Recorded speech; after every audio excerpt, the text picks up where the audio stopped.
coming through tonight. I thought I fuck no move to fight.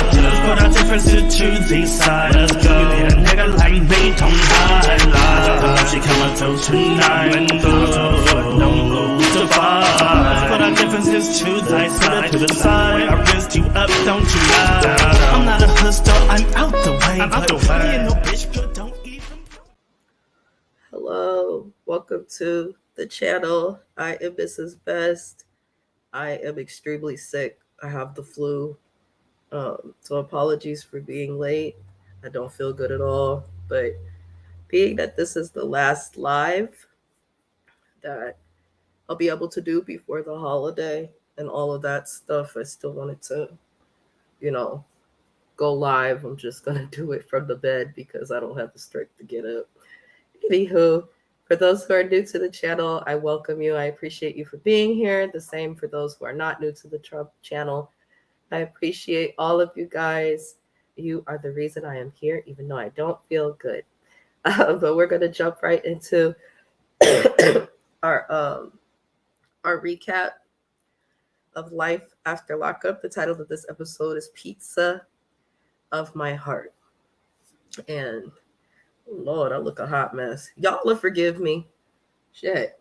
Look a hot mess on camera, but y'all will forgive me. This is not the regular. And if you don't believe me, go ahead and view, some other recaps that I have. Anywho, the way we go over this is basically each couple, I will go over what happened with them throughout the entirety of the episode, and then we'll move on to the next couple. That way we're not ping-ponging back and forth.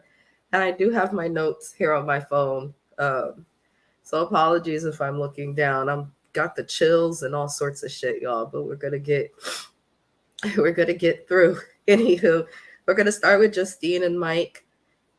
Basically, we see Mike's oldest daughter talk to him about how he did not tell her that he was moving to Vegas. She found out through Kaylee, who is Justine's daughter, because Kaylee felt bad lying to this girl. I don't know why parents do that on this show. And I don't like that. I don't think you should ask your child to lie for you. I actually think that can cause some issues with their own development in terms of integrity. I just don't think it's good to teach your kids how to be comfortable lying, but in any circumstance. But, that is what it is. But his daughter's upset that, he didn't tell her that she's moving. And, she's explained that she feels like he has a lot of making up to do with his other kids. So it's going to be difficult to, continue to make it up to them if he has a new baby and is across the country. And I agree. Apologies, y'all. I'm not feeling well. But, I don't think it was smart for them to move to Vegas. I really don't. I will see if they're allowed to move, but I don't understand why they couldn't sit their happy ass in Providence or, Rhode Island as a state is like the size of my bedroom. So, at least go somewhere near Rhode Island, if that makes sense. So, it is what it is. Anywho, we see that Justine's going to have a gender reveal. And, she explains to Mike's sister at the gender reveal what his bitch ass mama did. That lady is nasty. She's a horrible individual. I don't care how nobody feels about Mike's mom. I don't care about the people who, well, you can't talk about people's mom. The fuck? Eventually, people become parents, or people be acting like just because you have kids, like you can't be a bad person. Like, just because you have kids does not make you a good person. It also does not give you wisdom. I'm convinced most of you motherfuckers out there just be having kids because you want to do what you think society wants of you, or because you're chasing some fake ass dream of love and marriage, when it really just needs to be whatever, each person within their relationship feels is best for them. Anywho, she explained to Mike's sister what his mom did, and I was surprised because his sister was actually understanding and said that that's not okay. And she checks her mom and tells her, you need to apologize to them, which I agree, because they keep saying the reason Mike's mom wants the paternity test and is acting this way is because she's traumatized from, I guess, her brother or somebody found out that their kid was not theirs biologically. I'm looking at this lady with the side eye because though that sucks, your kids are yours biologically. So how are you so fucking impacted? Why do you have to stop loving a child just because, you know, I just don't understand. Just because you find out a child that's been in your life their whole life is not blood, does that make love disappear overnight? Mike's mom is trash, and I don't feel good, so I don't have any like better ways to describe it. The bitch is miserable, and I'm gonna say this: her trauma, nobody's trauma. I don't care if you've gone through what you think is the worst of the worst. Nothing that you've gone through gives you the right to treat other people like shit. Nothing you've gone through gives anyone the right to disrespect people. It's thank you, Jojo. I just don't like his mama. She's a mess, and I wish she'd change her hairstyle. Anywho, she does apologize, but in my opinion, Justine needs to get the fuck away from that lady. And now this is why moving to Vegas is good. I think if they were to live in Rhode Island, Mike's mom would be too much. And separate from being a shitty mom in person, you were supposed to be Justine's friend. Justine, we have to remember, met Mike through his mama. They was co-workers. His mom thought she was a good enough person to be with her son that she introduced them. Now that she's there, you suddenly have an issue. Listen, some people get pregnant quickly. It's a fucking fact. Some people just get pregnant quickly, and some people don't. So I didn't understand. But her fake ass apology was given, and I still think Justine and Mike should not ever leave that child alone with her. Because the moment you find out that she did a paternity test on your kid without your permission, I think that's a violation. I think we should all respect the parenting and the choices that our loved ones make. So his mom obviously just does not do that. But they have a gender reveal, which I thought was cute. And I like how they had a gender reveal with the like little sumo wrestlers in blue and pink for a team girl or team boy. I don't know why they did that. Oh, he wants a girl, he wants a boy. Y'all have a tribe of fucking kids. It didn't matter if you got a polka dot motherfucker with no gender. It's too many kids. So, and I know Love After Lockup ain't paying them all this money to be able to afford, you know, to have these kids. So, and what happened to his music? And I'm also wondering why Mike's, was it his A&R guy? I can't remember his name right now. But he was on the news, and I believe he got in trouble and is going to prison for something. So I'm like, y'all not going to talk about that at all? It just seems a little strange. But congrats to Justine and Mike. They find out they're having a girl. As long as the baby's healthy, I'm happy. So I'll leave it there. Moving on to the next couple. We see Blaine and Lindsay. Y'all know I don't like Lindsay.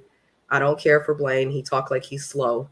And don't tell me, oh, it's the Mississippi drawl or the Southern drawl. My family primarily is in the South. There's only a small number of us in California. I was raised here, but all of my family members, they in Mississippi and Louisiana. So that boy talk like he's slow. Something's wrong with Blaine, in my opinion. But she goes and she's collected money from people who owed her money back in the day and all those types of things. And somebody brings her back the money. She's like, you should have put it on my books. Stupid. Lindsay, shut the fuck up. I'm sick of her. But we find out she has cameras in her house when she's in the car with Six. And she basically thinks that Blaine is depressed because he sleeps so damn much. Being with you is exhausting and depressing, Lindsay. Exhausting and depressing. Anywho, Lindsay says she wants to propose to Blaine. Oh, God. Oh, I'm so sorry, y'all. Lindsay finds out, or Lindsay basically lets us know that she wants to propose to Blaine. And I think that's strange. I don't think women should be out here proposing to men, or proposing unless you're in like a same-sex or transgender relationship. I just don't think that women should be proposing to nobody. The fuck? I just don't feel that way. Listen, if Mr. Best can propose to me at, 19, 20, however the fuck old he was, then yeah, shouldn't be doing that. So she goes shopping for jewelry to propose to him. She doesn't get a ring. It looks like she bought a necklace or something. And thank you guys. I'm getting all sorts of comments from people on Facebook. I really enjoy and love my Facebook followers. Although these people commented, that's the husband, that's the best friend from childhood. You know what I'm saying? Them my niggas. Them my people. I know I'm supposed to watch my mouth on YouTube, but I don't have the energy. But yeah, I'm not proposing to no man.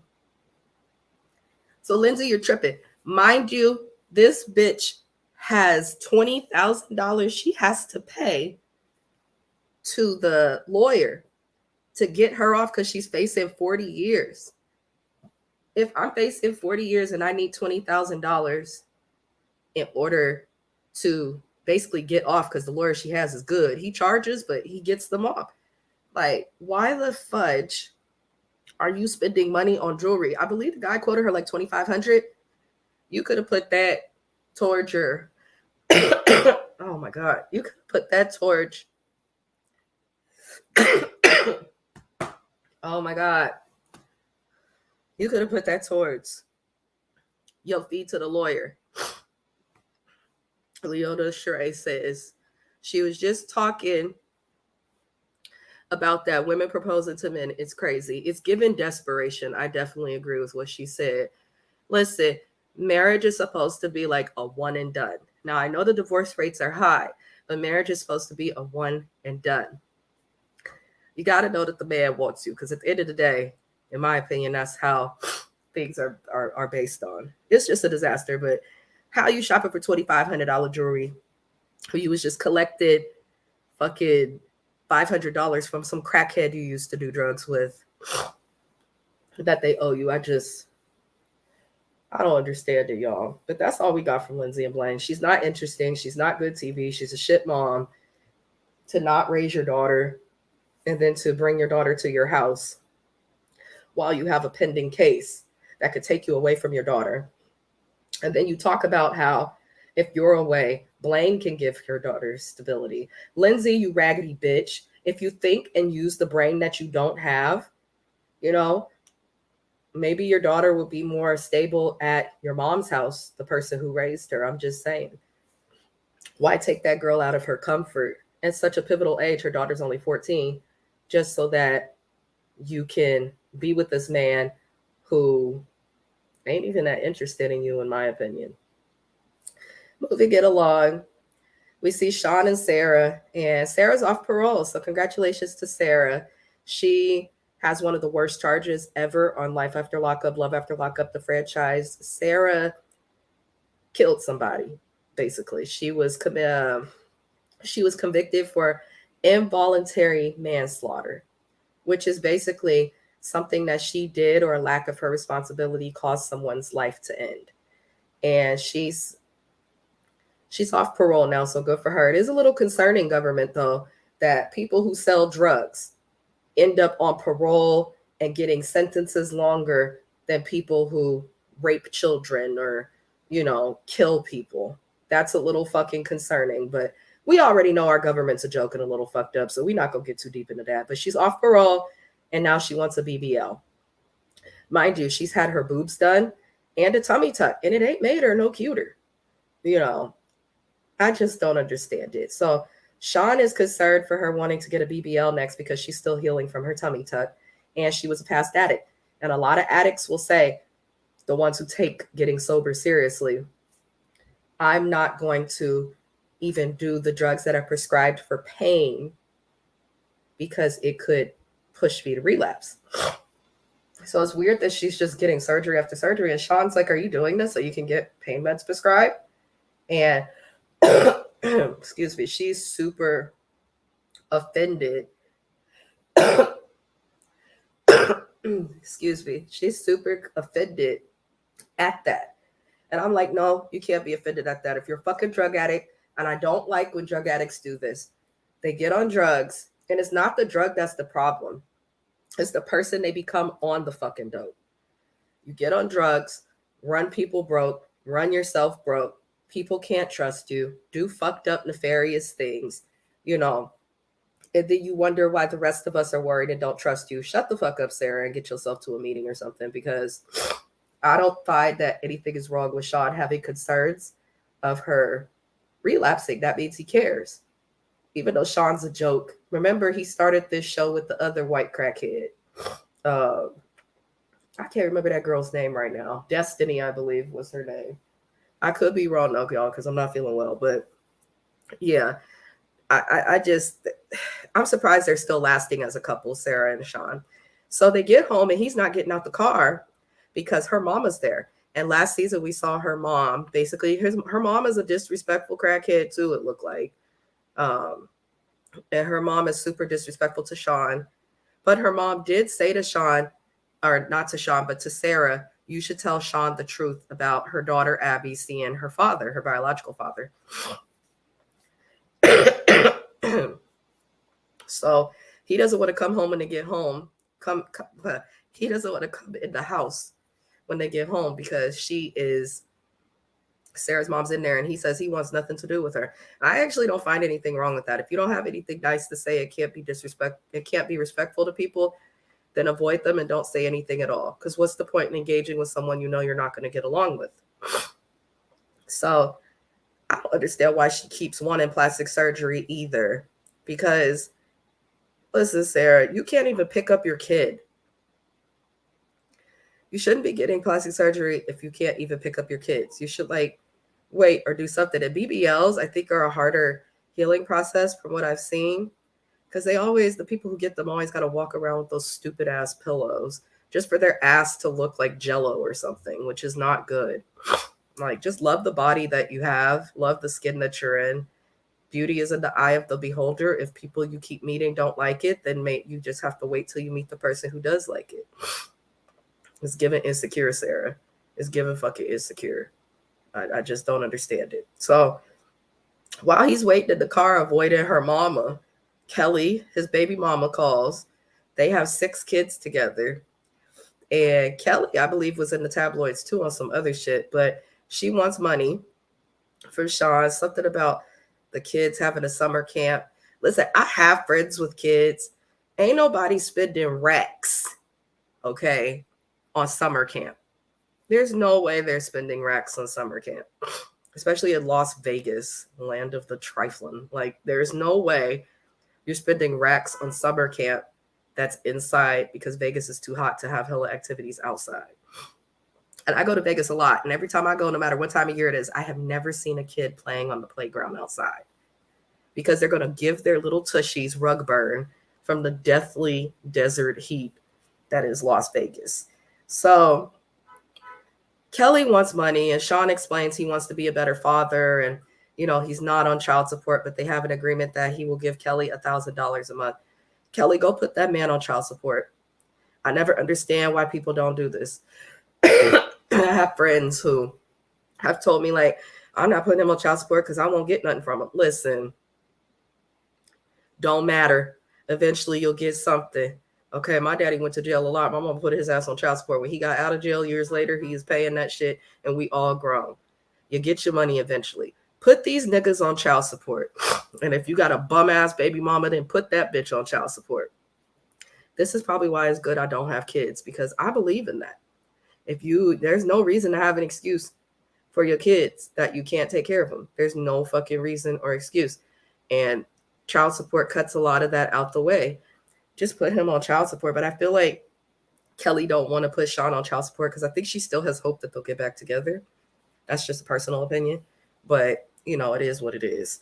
So that's all we saw with these people. I'm glad they finally showed them, because we're a couple episodes in and they're just now showing these people. So the next couple we'll go over is Brittany and Key Rock.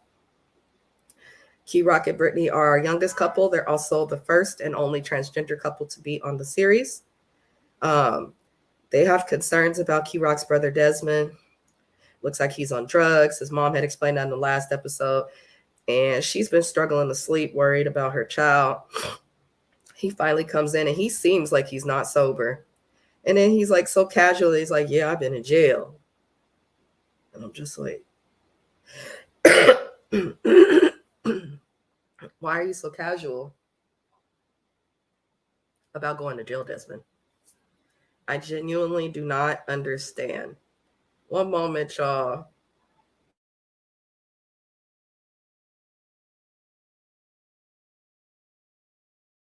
Ugh. All right. Sorry, I'm not feeling good at all.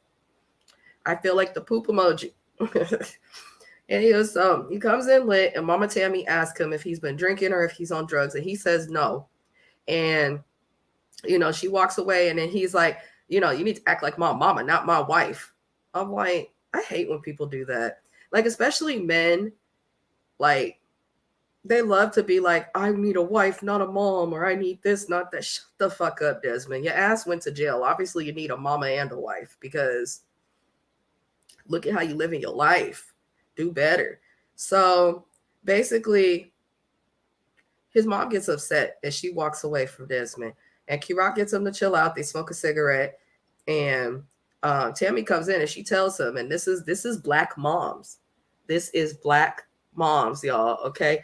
She says, you may not need a wife or a mama, but I'm gonna tell you this, you in my house. And that's a fact. There's always somebody who ain't got their own that feel like they can say and do whatever the fuck they want. No, you in her house. You don't have shit. So if you're going to be doing what you do and worrying that lady, that's one thing. But to disrespect her on top of that, oh, no, Desmond. And your mama black and from the South, you should know better. You should know better. I don't understand what the hell. Let me turn this blur off, because it's just like, there it goes. It was weird. There it goes. Anywho, so Tammy, after talking to Q-Rock or whatever,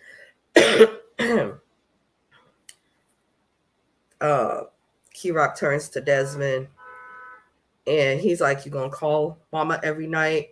Let us know in the morning and night that you okay? And all this stuff to not worry his mom. Black community, hear me when I say this. As someone who chose to get a degree in a mental health field, I have bachelor's in psychology. Y'all need to stop being stubborn and open yourselves up to therapy, because that's what Desmond needs. He needs rehab and therapy. Now, Tammy can be a gem. She could care about these people and her children all she wants and be there for them. But sometimes people need you to close the door and stop allowing him to have somewhere to just come lay his head after he does nefarious things. I think tough love is the solution with drug addicts. I truly do. He needs rehab. He doesn't need to text his parents. He needs fucking rehab, which is basically therapy, detox, all that. That's what he needs. Q-Rock's family has so much love in it, but when it comes to drugs, sometimes love isn't enough. People on drugs can love the shit out of you and still do drugs. It doesn't mean they don't love you. There's something going on within their own selves that's causing them to still cause you pain and still do the drugs. So, it's unfortunate, but that's what it is. But I appreciate and like that Key Rock was still trying to be there. And I was happy that Brittany was in an episode and finally shut the fuck up. All she does is whine. Her voice is annoying and high-pitched, and she's immature. But I was glad that she was quiet. I don't think you should get involved in your spouse's family drama. I just don't. So moving on to the next couple, we got Eris and Cameron, aka OG Cam, and he apologizes for his behavior when she popped up on him at his video shoot. He says, I was OG Cam, not Cameron. He's hella fucking funny. I could listen, and we've reviewed Cam on our song review, one of the nicest people. He participated even though my page had like no followers or anything like that. Like, super nice guy. I don't think he's a bad dude. He just seems like impulsive, and like his impulses finally landed him in jail. But I thought that was funny. If Mr. Best came to me and was like, I'm sorry, baby girl, that was Oh So Best, not Anthony Herbert. Like, nigga, what? No. But, it is what it is. So Eris says, I didn't like that Cam had that dancer on him. He's filming a fucking music video. Like, Eris, I love you, girl. I really do. I like Eris. I've liked Eris since the beginning, but now it's like, okay, Eris, I'm going to check you. I'm married to a rapper too. There's going to be times when your man records a video and bitches are gonna twerk. The model is paid. Trust and believe. Nobody wants Cam but you, Eris. Nobody. The model was paid. If she wasn't paid, she wouldn't be hopping and twerking and gyrating all on Cam. And she didn't even touch him. He was holding money in the video shoot. Check a bag, which I reviewed the song Check a Bag. It is a decent song. I just don't understand why you flipping out over booty models. There's going to be booty models left and right, Eris. There's going to be booty models left and fucking right. My husband's a rapper too. He done went to strip clubs and, all types of things. But as long as you know they're doing it for their career and not just to do it regularly, that I don't see the issue. I genuinely do not see the issue. And to those wondering, just because I don't want to get copyright infringement on YouTube, shout out to Epic Games, aka the Coalition.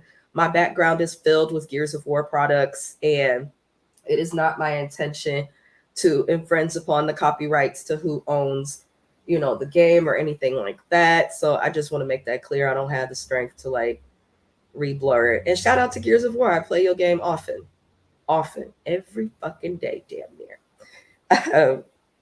Anywho, so basically, long story short, he surprises her with the maternity shoot that she's been wanting. And they hella late. She's 8 months pregnant. You should have had this done a while ago, sis. But I know with them having to move and all of those type of things, it's probably harder to get that done. But I like that he did that, included her daughter. That was a thoughtful thing. So what I will say, I'm about to call Eris on her bullshit. Listen, sis, you got a lot of growing up to do yourself to be a wife. And that's probably why you was looking at somebody's jail for a man. Let's not make it seem like the only people fucked up are the inmates. I ain't looking at nobody's jail for no man. Never have and never will. That's desperation at its finest, okay?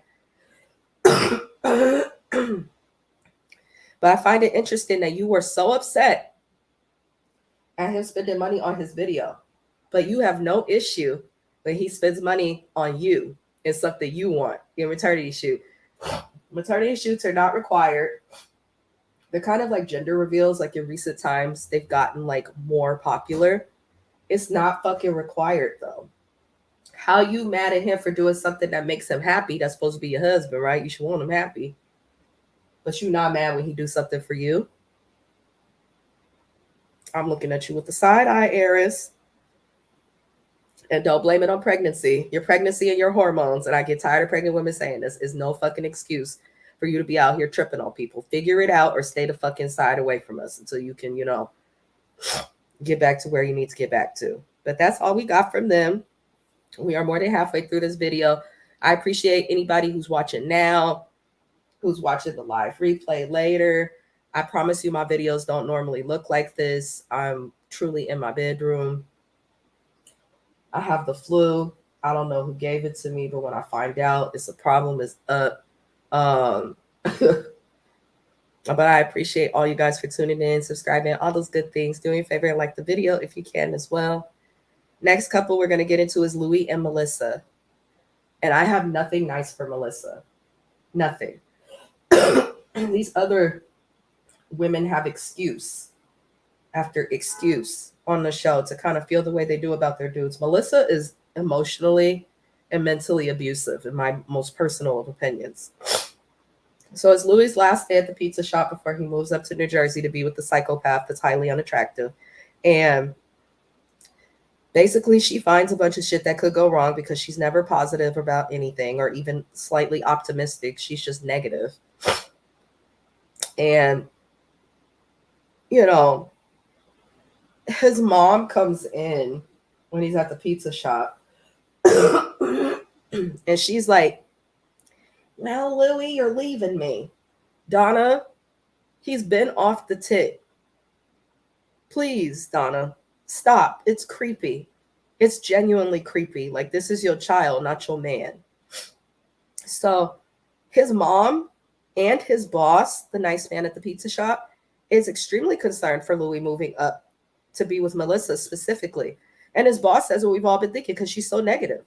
You can't be with somebody and not motivate them or uplift them. And if there's nothing you can find in your partner to motivate or uplift them, then maybe they're not the right fucking partner for you, Melissa.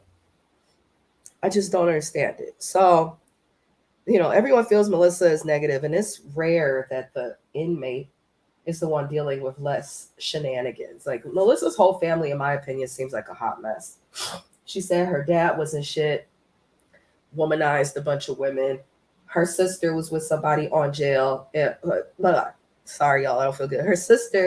One of her sisters was with somebody who was on drugs as well. And unfortunately, he passed away, and I believe it was the father of her sister's children. So that's sad. However, and then the other sister has those shitty white people dreadlocks, and I'm saying it. Listen, cultural appropriation is real. Your hair is not made to do, dreadlocks, Caucasian people. Please stop trying to take our styles and put bronzer on you to make yourself look a little darker. Be who you are, and we'll be who we are.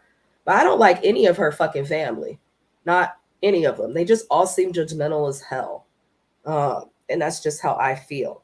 So Melissa calls Donna, the mom she's been complaining about.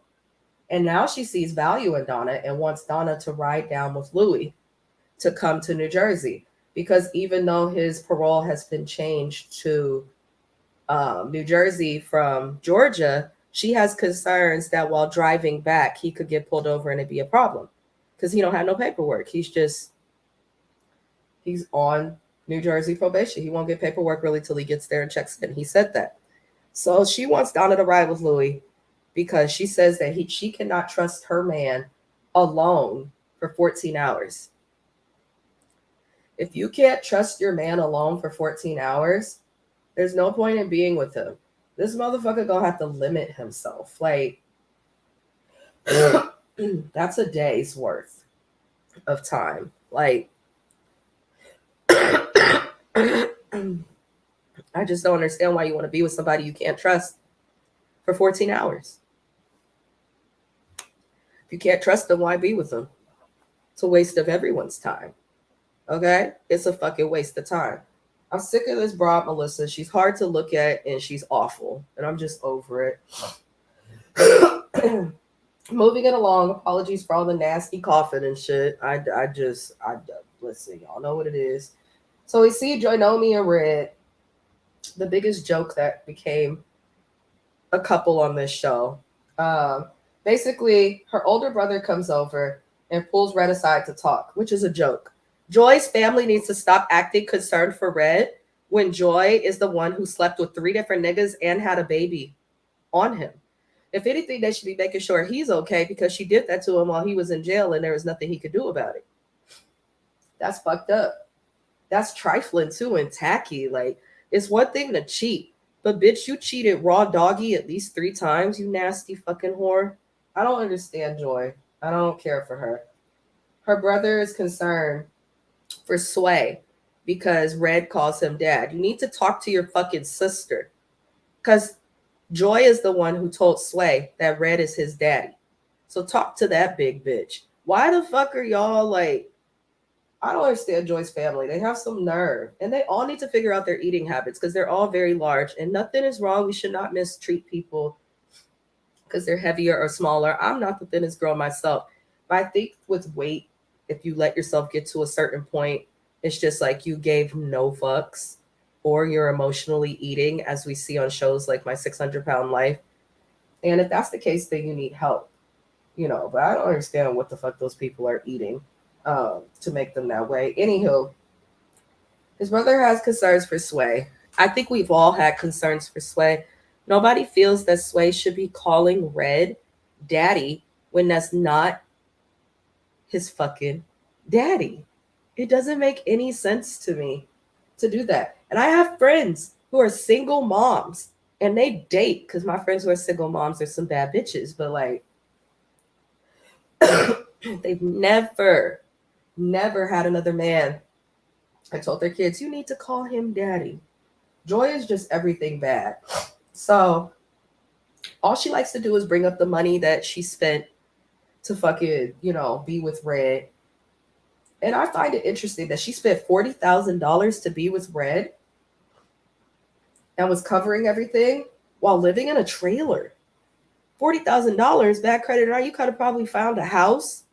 You had a down payment for a house, a month of the mortgage, closing costs, and your fucking property tax. You had all of that with 40,000. And I don't like how the show's not telling us. Did she ever get her family heirlooms back? She's full blood Native American, and she pawned heirlooms of her family that were very important. And then they just never came back to it. And when she's on live, she won't answer the questions of the fans who are asking her what happened to those heirlooms, sis. Joy's just a pathetic excuse for a woman and embarrassing to our whole gender. I said it. Like, the people who are transgendering, like, I don't know the proper term. I'm not trying to be offensive, but Key Rock, he was born a woman and is now a man. He's doing more, like, respectfully towards women and men than Joy is. Joy Nomi is just embarrassing, and I hope she never comes on TV again. They go to dinner at this restaurant, and she pays, and he wants to go visit his family. So he says, now you told his family, you saw how upset they were. He wants to see them. They want to figure some things out. Ignore my kitty in the background, y'all. I do have a pet cat, and he is life. He's my good friend. And whenever I don't feel good, he'll just sit by me. Even though Mr. Best also doesn't feel good. Shout out to Mr. Oh So Best. We just love him. But the kitty is a mama's boy. And he will sit with me when I don't feel good. I don't know. Anywho, so they go to this restaurant that looks pretty good called Tomo. And he wants to visit his family. I don't see the issue. If I moved my husband away from his family, if he wanted to go visit and he's not working, go ahead. Joy, keep it 100, bitch. You just want a babysitter. So basically, fast forward after the date, because he had to walk out. They can't do anything together without having an issue. Oh, so Best is here. I thought he was asleep. No problem. We see Red sitting on her dirty ass couch playing with it looked like that was a fucking PlayStation controller, because Xbox controllers are a little bigger. I don't know why I'm saying that, y'all, but just something I noticed. But he's sitting on her dirty ass couch. That couch was fucking filthy. Like, Joy Nomi, not only are you a cheat and a bop, look up popular if you're not from the Bay. That was our little term doing hyphy. Y'all say thought, Bay Area say bops, or used to. Now everybody, the new generation's followers, so there's that. But anyhow, he's sitting on that dirty ass couch, and she's making sandwiches with that cheap ass Wonder Bread. We have got to do better with what we eat. Like, if we as consumers take and say we need to eat better, so much could change with American health. Why are you making sandwiches? It was mustard, mayonnaise, meat, and nothing else. And she put that shit on some Wonder Bread. I said, oh, hell. Now, if it's for Slay, the little boy, I can understand that. But she made so many sandwiches. I don't think that was just for Slay. Anyhow, they have to go meet her cousins, but they're in this big argument. We don't see them meet the cousins in this episode, but Joy is crying, and you have no right to cry, Joy. Be accountable. You cheated on this man because you were lonely, but you chose to be with somebody who was unavailable. So you can't cry wolf later, talking about, oh, I'm lonely. WETV, get this bitch off of my TV screen. It was so hard to watch her and have a sore throat and not be able to curse at the TV. Joy Nomi is disgusting. She really is. I don't like people like her. And it has nothing to do with her being a woman. If she was a man and did the same thing, I would be equally disgusting. You don't get the right to go cheat because you're lonely when you chose to find someone who was in jail. You just don't get that right, Joy. And until she understands it, we're just going to be looking at her on the TV screen like, oh, she's a damn fool. Thank God she's a medical assistant, and there's different laws. I have a medical assistant certification. And there's different, things that they get to abide by. But can you imagine going to the doctor's office for your flu shot, and then the MA comes in and it's Joy Nomi? It's like, I don't even want the needle to touch me.